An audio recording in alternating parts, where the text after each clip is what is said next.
one of the most beloved entertainers in the world, once made a decision that horrified Hollywood. He abandoned everything audiences knew him for and poured years into a dark fantasy with no human actors, no familiar faces, and no safety net.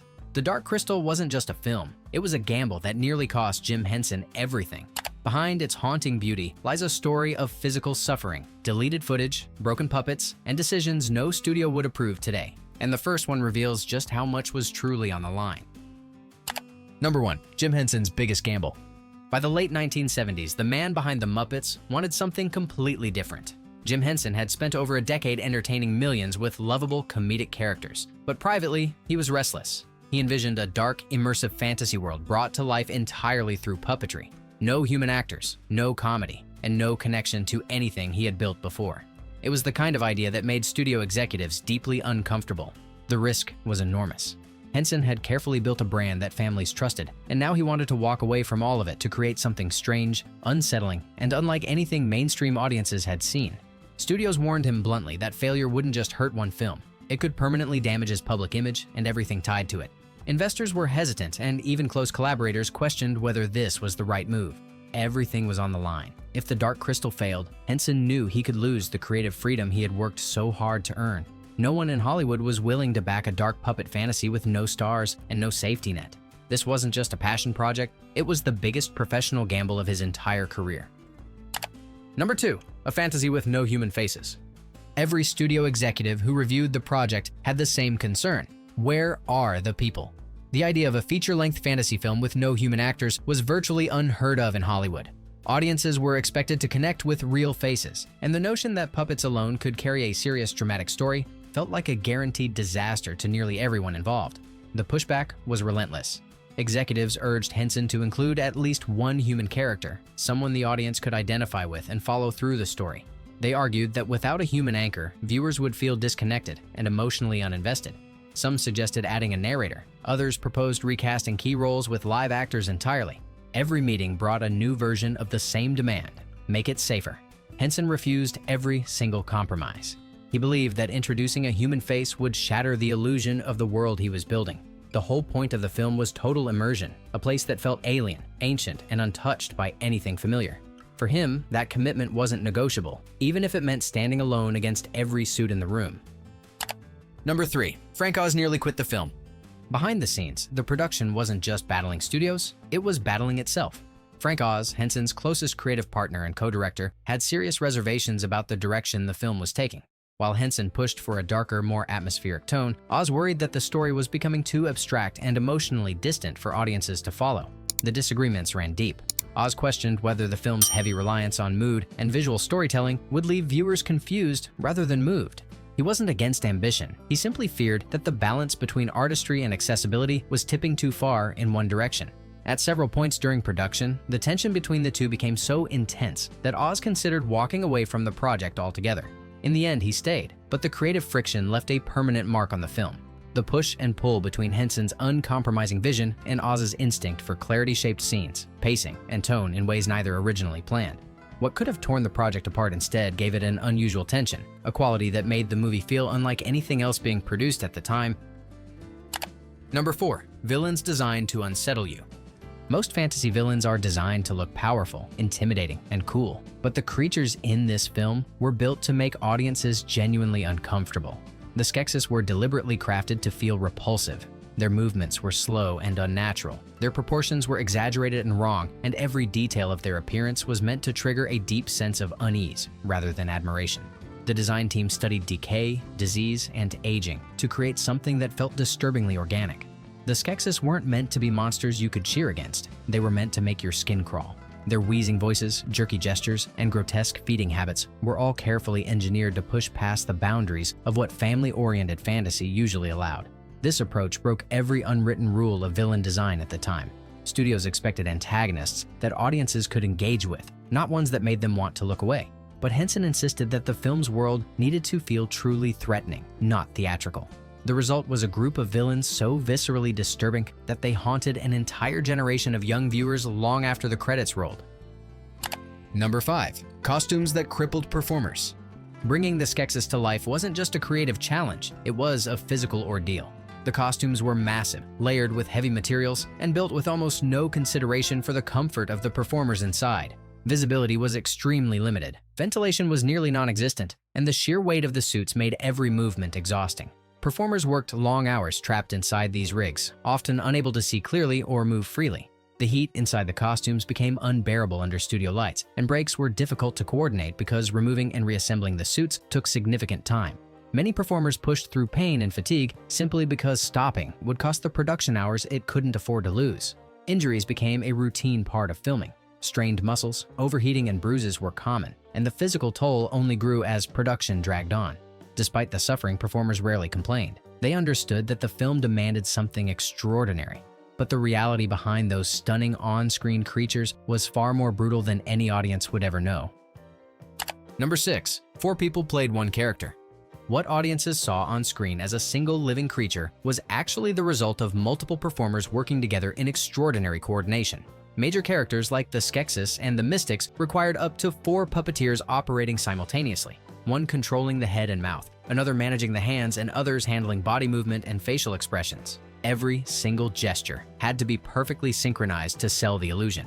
The complexity was staggering. Each performer could only see or control a small portion of the character, which meant that every scene required intense rehearsal and precise timing. A single mistimed movement, a hand arriving too early or a head turning too late, could ruin a take entirely. Communication between puppeteers was limited, and much of the coordination had to be developed through instinct and repetition over weeks of practice. This invisible teamwork is one of the film's most remarkable achievements. Audiences were never meant to sense that multiple people were responsible for a single character, and when the system worked, the illusion was completely seamless. But when it didn't, entire shooting days were lost to takes that fell apart because one performer was a fraction of a second off from the rest. Number 7. Voices added after filming ended. Unlike most films where actors deliver their lines on set, this production took a radically different approach. Much of the dialogue was not recorded during filming. Instead, it was carefully added afterward in post-production. The decision gave the creative team considerably more flexibility, but it also introduced a serious risk. The characters had to be built emotionally, without live vocal performances to guide them during shooting. During filming, performers focused entirely on physical movement and puppetry, while rough placeholder audio was used on set. This meant the emotional tone of each scene wasn't locked in until months later, when voice actors stepped into recording studios to deliver final lines. The process allowed Henson and his team to reshape performances, adjust pacing, and rewrite dialogue to better match what had been captured on camera. The gamble paid off creatively, but it made the entire production far more unpredictable.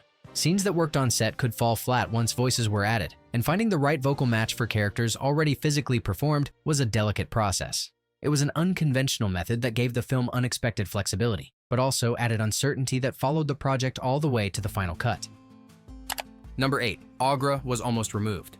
One of the film's most memorable characters nearly didn't make it to the final cut at all. Augra, the loud, eccentric, one-eyed mystic, confused early test audiences who weren't sure what her role in the story was supposed to be. She didn't fit neatly into any expected category, and her scenes disrupted the narrative flow that editors were carefully trying to build. Studio executives pushed hard to reduce her screen time or remove her from the film entirely. They argued that she slowed down the narrative and added confusion to a story that was already difficult for general audiences to follow. From a purely structural standpoint, cutting her scenes would have simplified the edit and significantly tightened the pacing, which was exactly what the studio wanted. Henson fought back. He believed Augra brought a grounded, unpredictable energy that the film desperately needed. Without her, the world risked feeling too serious in one note. She was the only character who felt lived in rather than mythical, and Henson understood that her roughness gave audiences something real to hold on to. He won the argument, and Augra stayed, becoming one of the most iconic parts of the entire film. Number 9. Sets built like underground worlds. Creating a believable fantasy world meant building everything from scratch, and the sets for this film were among the most ambitious ever constructed for a puppet production. Massive multi-level environments were erected on sound stages, designed not just to look immersive on camera, but to function as practical working spaces for dozens of puppeteers carefully hidden beneath the floors and behind every visible surface. The conditions underneath were punishing. Performers spent hours crouched in tight, dark spaces below the set, reaching up through narrow gaps to control characters above them. Ventilation was poor, movement was restricted, and communication between the crew above and below was often extremely difficult. The physical demands of simply holding positions for extended periods took a serious toll on everyone involved. What appeared on screen as a vast, organic world was in reality an engineering puzzle held together by sweat and endurance.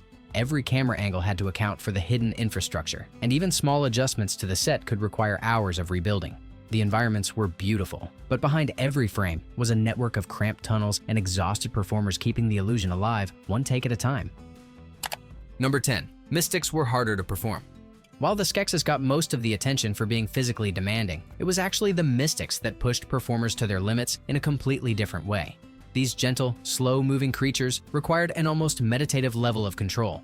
Every gesture had to be deliberate, graceful, and perfectly sustained over long stretches of time without any visible effort or strain. The difficulty wasn't weight or heat, it was patience. Performers had to maintain painfully slow, fluid movements without any sudden shifts or breaks in rhythm. Even the smallest inconsistency would shatter the illusion that these ancient beings moved with purpose and wisdom. Holding that level of precision for take after take was mentally and physically draining in ways that the more energetic Skeksis roles simply weren't. Many performers later admitted that the mystic roles were among the hardest they had ever taken on. The costumes may have been lighter, but the concentration required was absolutely relentless. There was no room for improvisation or bursts of energy to break the monotony, just hour after hour of slow, controlled motion that left performers exhausted in ways that didn't show on the outside, but were deeply felt by the end of every shooting day. Number 11. Finished scenes that were deleted. Hours of carefully completed footage never made it into the final version of the film. Fully finished scenes, with detailed puppetry, lighting, and effects all carefully in place, were cut during editing because they disrupted the pacing or confused the narrative. These weren't rough drafts or unfinished experiments. They were polished sequences that the team had poured weeks of painstaking effort into creating. The editing process was painful. Every deleted scene represented not just lost screen time, but enormous amounts of physical labor, coordination, and craftsmanship. Cutting them meant accepting that some of the hardest work the crew had done would simply never be seen by audiences. But Henson and his editors knew that a tighter, more focused story was more important than preserving every piece of footage they had fought so hard to produce. What remained on the cutting room floor could have significantly expanded the world and its lore. Some scenes provided deeper backstory for key characters, while others explored corners of the world that the final cut only hinted at. For decades, fans could only speculate about what had been removed, a lasting reminder that the version audiences know is only a carefully edited fraction of what was originally brought to life on set. Number 12. Parents didn't expect this darkness. Families who walked into theaters expecting a lighthearted puppet adventure were completely unprepared for what they experienced. The film's dark tone, unsettling creatures, and moments of genuine menace caught parents off guard, many of whom had assumed that anything connected to Jim Henson would be safe and cheerful for young children. That assumption was shattered almost immediately once the opening scenes began to unfold on screen. Reports quickly spread of children crying in theaters, hiding behind seats, and begging to leave before the film was over. The Skeksis in particular became a source of real fear for younger viewers, with their grotesque appearances and threatening behavior leaving lasting impressions that went far beyond what typical family entertainment would ever allow. Parents felt blindsided, and many were openly vocal about their frustration. The backlash shaped the film's early reputation in ways that took years to undo. Rather than being celebrated for its ambition, the movie became known as the Henson Project that frightened children, a label that overshadowed its artistry and kept some families away entirely. It wasn't until later generations revisited it with fresh eyes that the conversation slowly began to shift from controversy toward genuine appreciation. Number 13. Test screenings threatened the ending. Early test screenings nearly derailed the entire ending of the film. Audiences reacted with visible confusion to the climax, finding it too abstract and emotionally ambiguous for a story they had already struggled to follow. The feedback was alarming enough that studio executives pushed hard for a clearer, more conventional resolution, one that would leave viewers with a simple, satisfying, and emotionally uncomplicated conclusion. The pressure to rewrite was intense. Executives argued that mainstream audiences needed certainty, a definitive emotional payoff that left no room for interpretation. They wanted the ending to feel triumphant and unmistakable, not layered with the kind of quiet ambiguity that Henson had so carefully crafted. For the studio, clarity meant safety, and safety meant a better chance at recouping their increasingly bloated investment in the project. Henson resisted. He believed that simplifying the ending would betray the tone and philosophy of the entire film. The story was never meant to wrap up neatly. It was designed to leave viewers with something to feel rather than something to easily explain. He held firm despite enormous pressure, and the ending that reached theaters remained largely faithful to his original vision, unresolved enough to haunt, but honest enough to endure. Number 14. Puppets needed constant repairs. Behind every scene was a quiet battle against decay. The puppets used throughout production were made from latex, foam, and other delicate materials that began breaking down almost as soon as they were built. Under hot studio lights and constant physical handling, surfaces cracked, colors faded, and delicate mechanical components wore out at an alarming rate that kept the entire production crew constantly on edge. Maintenance became a never-ending routine. A dedicated team of builders and repairers worked between takes and overnight to patch, repaint, and carefully restore puppets to filming condition. Some characters required daily touch-ups just to remain visually consistent on camera, and any visible damage meant reshooting scenes that had already been completed, costing the production both time and money it could barely afford to lose. The fragility of the materials added a layer of urgency to every single day of filming. There was no guarantee that a puppet would hold together long enough to finish a scene, and the crew learned to work quickly and carefully to minimize wear. It was a constant reminder that this entire world, no matter how real it looked on screen, was held together by materials that were always just one bad take away from falling apart completely. Number 15. The budget kept exploding. From the very beginning, the production burned through money faster than anyone had anticipated. The sheer technical complexity of building an entire world from scratch with custom puppets, elaborate sets, and experimental techniques never attempted before meant that costs spiraled well beyond the original budget. Every single creative ambition came with a growing price tag that kept climbing higher and showed no signs of slowing down. Delays made everything worse. Mechanical failures, puppet repairs, and the painstaking coordination required for nearly every shot meant that filming moved far slower than planned. Each lost day added to the budget, and reshoots for scenes that didn't work the first time multiplied expenses further. What had started as an ambitious but manageable production was rapidly becoming a financial nightmare that no one could fully control. The growing cost created real fear within the studio. Executives began to doubt whether the film could ever earn back what had been spent, and conversations about cutting losses became more frequent as the budget continued to climb. Henson was caught between his artistic vision and the harsh reality that every additional dollar spent raised the stakes even higher, making the already enormous gamble feel increasingly impossible to win. Number 16. Lighting had to hide humans. Every frame of the film had to solve a problem that most productions never face: hiding the people who were actually making it happen. Puppeteers were everywhere on set, crouched beneath platforms, reaching through walls, and operating characters from just inches outside the camera's view. The cinematography had to be carefully and precisely engineered to keep all of them completely invisible, while still creating shots that felt cinematic, dynamic, and alive. This meant heavy reliance on shadows, low angles, and tightly controlled compositions. The camera could rarely move freely because even a slight shift in position risked exposing a hand, a wire, or a performer's shoulder. Scenes that would have taken minutes to set up on a conventional production required hours of precise adjustment to ensure that every single puppeteer remained completely hidden from the lens at all times. It was a grueling process that tested the patience of everyone on set. The restrictions forced the crew to be extraordinarily creative with how they framed every shot. What could have felt limiting instead gave the film a distinctive visual identity, moody, intimate, and atmospheric in ways that a more conventional approach might never have achieved. The darkness and unusual angles weren't just artistic choices, they were practical necessities disguised as style, and they became one of the movie's most recognizable visual signatures. Number 17. Dialogue was intentionally simple. Rather than filling the script with dense exposition or elaborate mythology, the filmmakers made a deliberate choice to keep the dialogue minimal and direct. The characters spoke in simple, almost primal terms, not because the story lacked depth, but because the creative team firmly believed that the world itself should do most of the storytelling. Words were treated as a last resort rather than a primary tool for conveying meaning or guiding the audience forward. This restraint was intentional from the earliest stages of development. Henson wanted audiences to absorb the story through imagery, movement, and atmosphere, rather than through spoken explanations. The creatures, environments, and music were all designed to carry meaning that dialogue alone could never fully express. Every visual detail was loaded with purpose, carefully reducing the need for characters to narrate their own experiences or explain the world around them. The result was a film that communicated on an almost instinctive level. Viewers didn't need lengthy speeches to understand danger, loss, or wonder. They could feel it through what they saw and heard. This approach divided audiences at the time, with some finding the sparse dialogue confusing and others finding it deeply immersive. But over the years, it became one of the qualities that set the movie apart from nearly every other fantasy film of its era. Number 18. Music carried the emotional weight.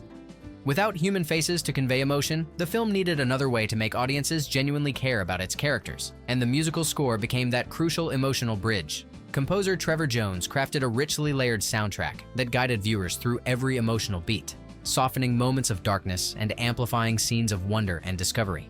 The music didn't just accompany the story, it carried the full weight of feelings that puppet faces alone simply couldn't express on their own. The score worked on an almost subconscious level. During the film's most intense sequences, the music told audiences when to feel afraid, when to feel hope, and when to grieve, all without a single word of explanation. It filled the emotional gaps that the lack of human expression naturally created, giving the characters a sense of inner life and emotional depth that their physical forms could only partially suggest on their own. This reliance on music was not a backup plan. It was a central part of the creative strategy from the very beginning. Henson understood that a world without human performers needed a powerful emotional anchor, and the score provided exactly that.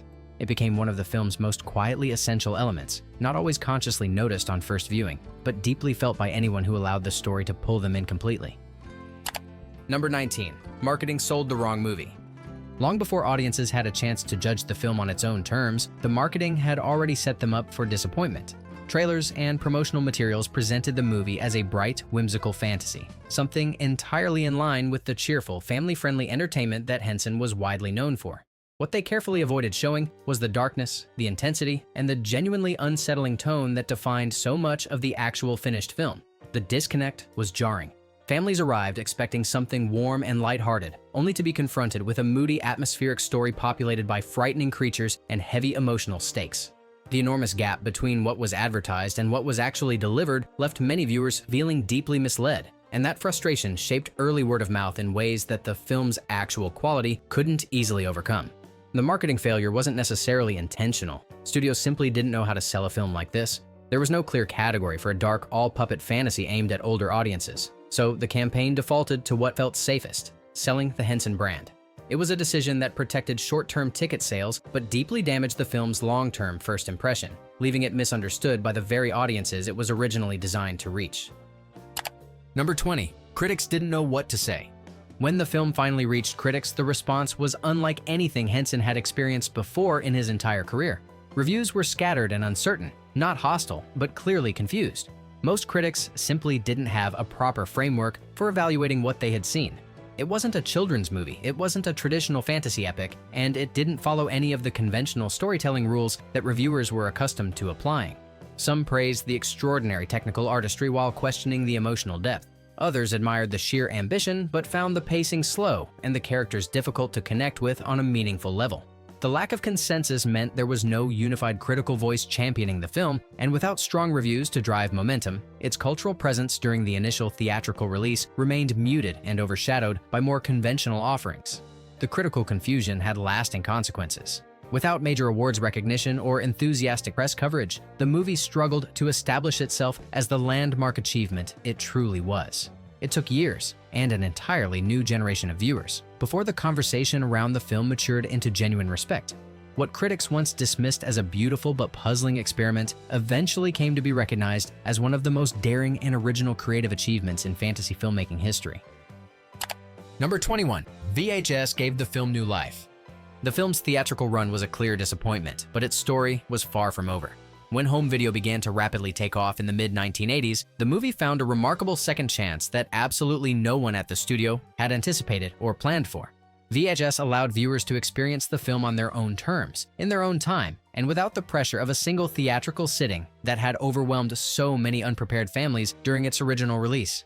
Repeat viewings changed everything. Details that had been missed or misunderstood in theaters slowly revealed themselves over time, and younger audiences who had been too frightened on their first exposure gradually found the courage to return.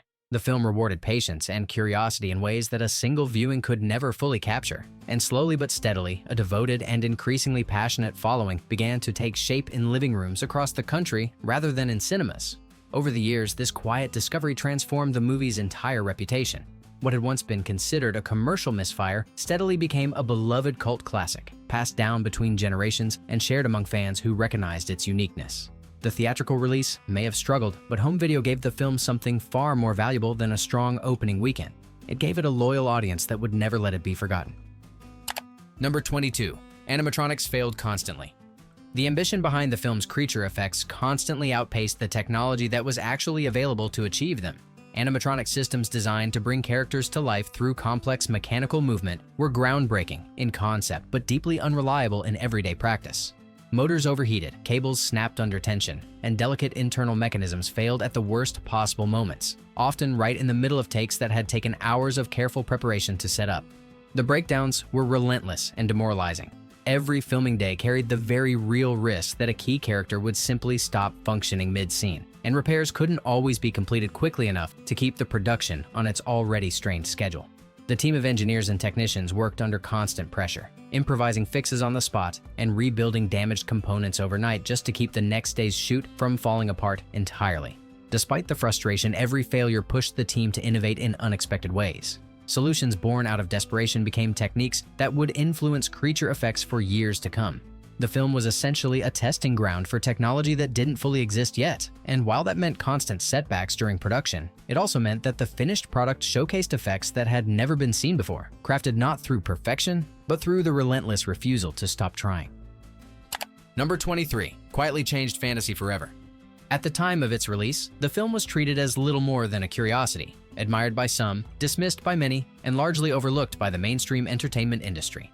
But in the decades that followed, its influence began to surface in unexpected ways that no one had predicted. Filmmakers, artists, and designers who had seen it as children started openly citing it as a formative creative experience, one that had fundamentally reshaped how they thought about world building, creature design, and visual storytelling. Its impact on the fantasy genre was particularly profound. The idea that an entire fictional world could be constructed without relying on human performers, that environments, creatures, and atmosphere alone could carry a complete narrative, quietly became a foundation for later projects across film, television, and video games. Creators drew heavily from its pioneering approach to immersive design even when they didn't explicitly reference it by name. The recognition came slowly, but it came with undeniable weight. What had once been seen as a commercial underperformer and a critical question mark gradually earned its rightful place as a genuinely pioneering work of fantasy cinema. The film didn't launch a movement overnight. Instead, it planted seeds that grew quietly over decades, influencing an entire generation of storytellers who understood that its vision had been ahead of its time all along. Number 24. Henson was exhausted by the end. By the time production finally wrapped, the toll on Jim Henson was impossible to ignore. Years of fighting for creative control, managing an exhausted and overstretched crew, and absorbing the weight of constant setbacks had left him physically drained and emotionally spent. The project that had begun as his most passionate and deeply personal vision had gradually become the most grueling and punishing experience of his entire professional life. The struggle went deeper than fatigue. Henson had poured more of himself into this film than into anything he had previously created, and the mixed reception it received upon release was difficult to absorb. He had expected resistance from studios, but the lukewarm public response hit differently. For someone who had staked his entire reputation on a deeply personal artistic gamble, the lack of immediate validation was quietly devastating in ways that few people around him fully understood. Those close to him noticed the change. Henson remained publicly gracious and professional, but privately, he carried the weight of what the project had cost him, not just financially, but creatively and personally.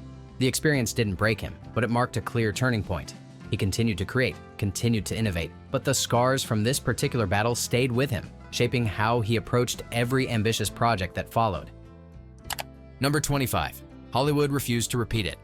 After everything the production endured, one might expect that Hollywood would have embraced the blueprint and pushed further into ambitious puppet-driven fantasy. Instead, the exact opposite happened. Studios looked at the financial risk, the exhausting and painful production process, and the deeply divided audience response, and collectively decided it simply wasn't worth repeating. The door that Henson had forced open with sheer willpower quietly closed behind him. No major studio was willing to greenlight anything remotely similar for years afterward. The lesson executives took from the film wasn't about artistic courage or creative possibility, it was about financial caution and risk avoidance. Projects that required unconventional techniques, all puppet casts, or deeply atmospheric world building were consistently shelved or rejected before they ever reached the development stage. The industry moved decisively toward safer, more predictable formulas that guaranteed reliable returns. That reluctance is what makes the film so remarkable in hindsight. It wasn't just a creative risk, it was a singular one, the kind that an entire industry collectively decided should never be attempted again. And yet, decades later, it endures as living proof that the most unforgettable art often comes from the projects that no one wanted to make, and that no one else ever had the courage to try again. The Dark Crystal was never meant to be safe. It was a film built on stubbornness, physical suffering, and a refusal to compromise, and every flaw it carries is inseparable from the bravery that made it possible. No studio today would approve a project this risky, this strange, or this committed to a vision that no audience was asking for. That's exactly why it endures. Not because it was perfect, but because it was fearless. It proved that fantasy could be haunting, uncomfortable, and deeply personal, and that audiences would eventually find their way to something truly original, even if it took decades to get there. If you enjoyed this deep dive, hit that like button and subscribe for more behind-the-scenes movie secrets. Drop a comment and let us know. Which of these secrets surprised you the most, or did this film scare you as a kid?